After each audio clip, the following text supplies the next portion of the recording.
मैं तुम्हारी माँ के बंधन में और नहीं रह सकती। मुझे अलग घर चाहिए जहाँ मैं खुल के सांस ले सकूं। पलक रवि को देखते ही जोर से चिल्ला उठी। बात बस इतनी थी कि सुलभा जी ने रवि और पलक को पार्टी में जाता देखकर इतना भर कहा था कि वो रात 10 बजे तक घर वापस आ जाएं।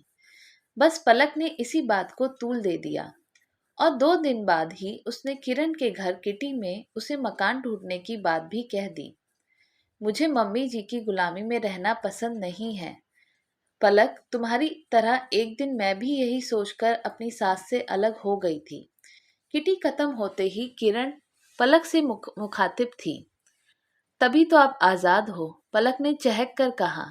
तो किरण का स्वर उदासी से भर गया। किरण पलक से 10 वर्ष बड़ी थी। नहीं, बल्कि तभी से मैं गुलाम हो गई। जिसको मैं गुलामी समझ रही थी, वास्तव में आजादी तो वही थी। वो कैसे?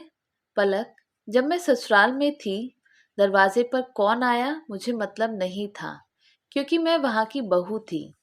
घर में क्या चीज है क्या नहीं, इससे भी मैं आजाद थी। दोनों बच्चे दादा दादी से हिले थे। मुझे कहीं आने जाने पर पाबंदी नहीं थी, पर कुछ नियमों के साथ, जो सही भी थे। पर जवानी के जोश में मैं अपने आगे कोई सीमा रेखा नहीं चाहती थी। मुझे ये भी नहीं पसंद था कि मेरा पति ऑफिस से आकर सीधा पहले माँ के पास जाए। तो फिर पलक की उत्सुकता बढ़ गई।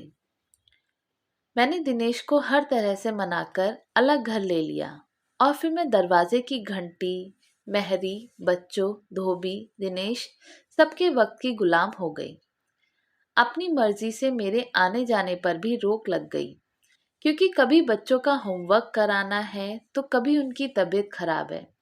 हर जगह बच्चों को नहीं जा सकते, अकेले भी नहीं छोड़ सकते, तो मजबूरन पार्टियां भी छोड़नी पड़ती। जबकि ससुराल में रहने पर ये सब बंदिश नहीं थी। ऊपर से मकान का किराया और फालतू के खर्चे अलग। फिर दिनेश भी अब उतने खुश नहीं रहते।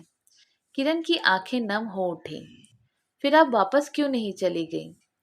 किस मुंह से वापस लौटती? इन्होंने एक बार मम्मी से कहा भी था, पर पापा ने ये कहकर साफ मना कर दिया कि एक बार हम लोगों ने बड़ी मुश्किल से अपने आप को संभाला है, अब दूसरा झटका खाने की हिम्मत नहीं है। बेहतर है अब तुम वहीं रहो।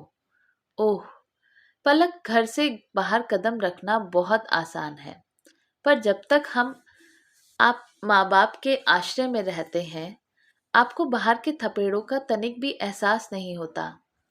माँ बाप के साथ बंदिश से ज्यादा आजादी होती है, पर हमें वो पसंद नहीं होती।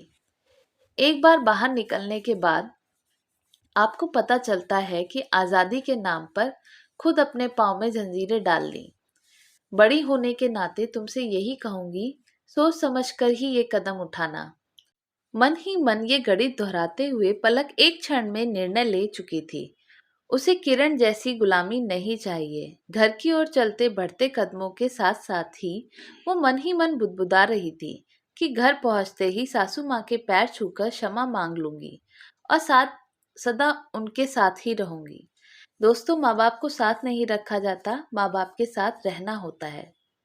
तो दोस्तों, आपको हमारी कहानी कैसी लगी? अच्छी लगी हो तो हमें कमेंट करके बताइएगा। चैनल पे नए हो तो सब्सक्राइब जरूर कीजिएगा। वीडियो को लाइक एंड शेयर भी कीजिएगा। धन्यवाद।